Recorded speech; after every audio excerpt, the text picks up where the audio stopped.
Severe tropical storm Christine devastates the Philippine province of Batangas, where at least Pati kabuhayan 47 ang apektado people ng were bagyong killed. Christine sa The victims Agoncillo, include Batangas. 18 people. Nagpapasa Naranasan sa na ngayon ang mga munisipyo epekto dahil ng sa storm. paubos nilang Agoncillo pondo dito sa para sa Batangas. mga evacuee.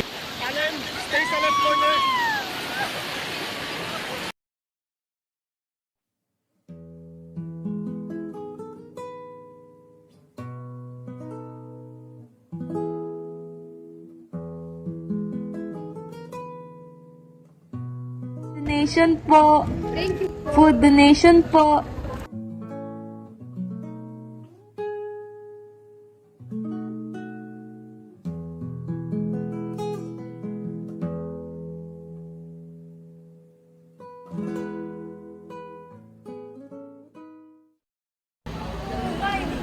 No to mining. No to mining. No to mining. No to mining. No to mining. Ako si Kim, namulat sa kakulangan at korupsyon. Ako si Ali, tatayo para sa sarili at para sa komunidad. Ako si Denise. Ako si Nika. Ako si Cassandra. Ako si Kay. Ako si Juan. Ako si Froyla. Nooy bulag, ngunit di naman ang pipigil. Ang aming mga mata ay patungo na sa tamang direksyon. Day. Ako si Michael Caiga, taga Barangay Alangilan, and currently I am Barangay Kagawad dito sa aming barangay, sa Barangay Alangilan. Interested in the political matters in the Philippines. Bago ako maging So, ito po ay, mga questions po based po sa mga personal experience po at paano po na-affect ang politics sa inyong pong buhay. Registered voter. Were you interested in the political matters in the Philippines? Personally, no. Before ako mag-register sa pagiging botante, gusto ko lang talagang bumoto on sa base sa kung paano ko naiintindihan yung politics at sa pagpili ng tamang iboboto. Siyempre, iba-iba yung word na tama. Para sa akin, ito yung tama, ito yung nararapat. Pero, I'm not interested entering into politics. Pero, yun. So, talaga, more of very normal na tao na gusto ko lang bumoto. Gusto ko pumili ng iboboto kasi meron akong sariling gustong, for example, presidente, mayor, congressman, governor, barangay captain. So, gano'n lang. So, yun yung honest answer ko for that. So, para po lang siyang urge na parang karapatan mo ng mga tao. Yes. Yung ganun. Sige.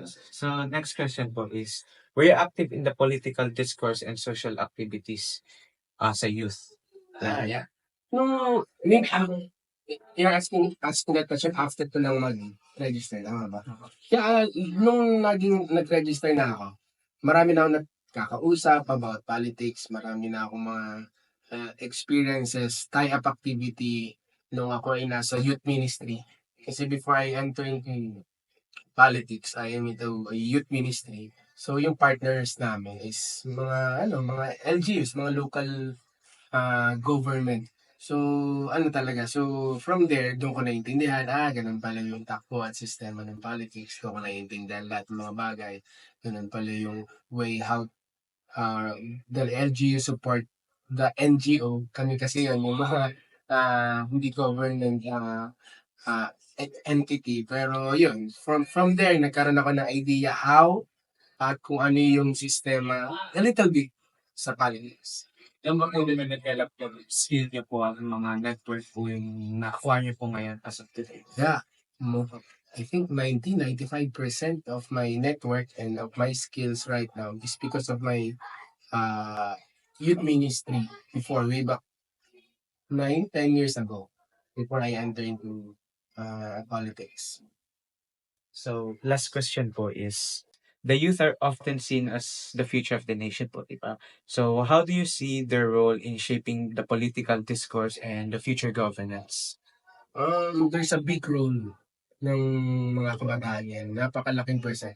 I think 3 or 5 years from now, pinakamalaking numbers na and percentage ng voting population is the youth of today. So malaking factor yan. Kaya malaki yung effect ng mga kabataan. Kaya yun yung kumbaga challenge ko sa mga kabataan right now to really be not just intelligent pero discern well in choosing yung tamang iboboto nyo, sino ba yung taong nararapat. On your own, kung paano nyo dinidesign, iba-iba kasi.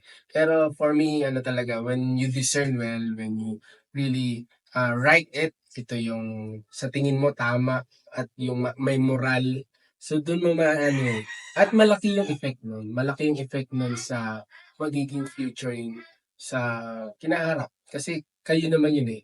The politics right now will benefit yung mga kabataan ngayon and your future family. So, yun yan. Kaya, talaga, yung mga kabataan ngayon, malaki yung role nyo, malaki yung yung potential at malaki yung magiging ambag nyo. If you choose the right person, the right politics in terms of sa paglalo na pagdating ng election. So, yun lang. That's my challenge for all of the youth today. So, really discern the right person sa parating na election at sa mga susunod na election. For follow-up question mo, what was the reason why you decided to take up your position in the government? Okay. So, calling. Yun number one. Calling. Di ba sabi ko nga kanina, I never dream. Hindi ko ginusto. Hindi ko pinangarap. It's not my...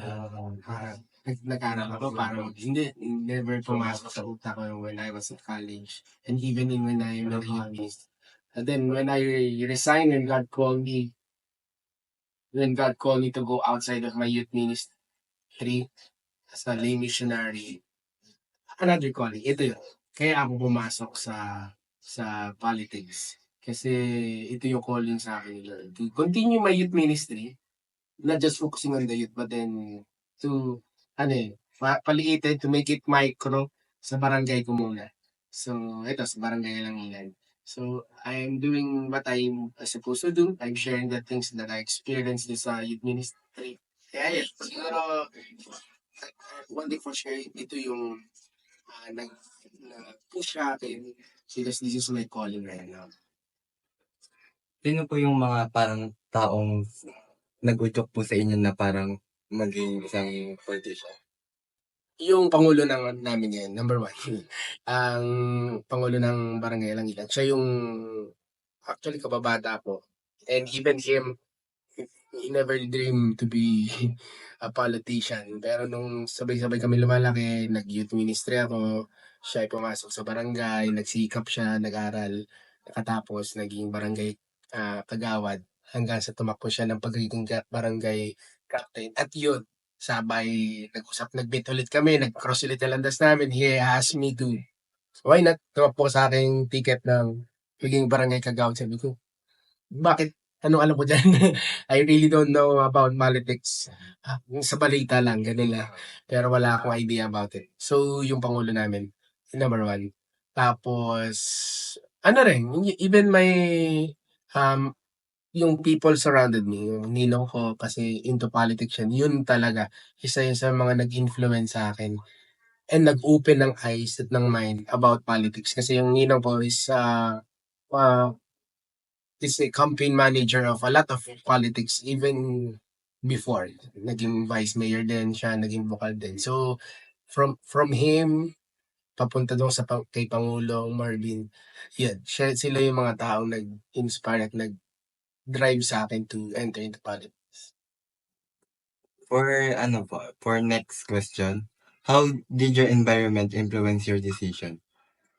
Syempre, yung pamilya ko, my environment, the first family. Kung sa kanila pa lang hindi na okay, hindi nga ako in-interview ngayon.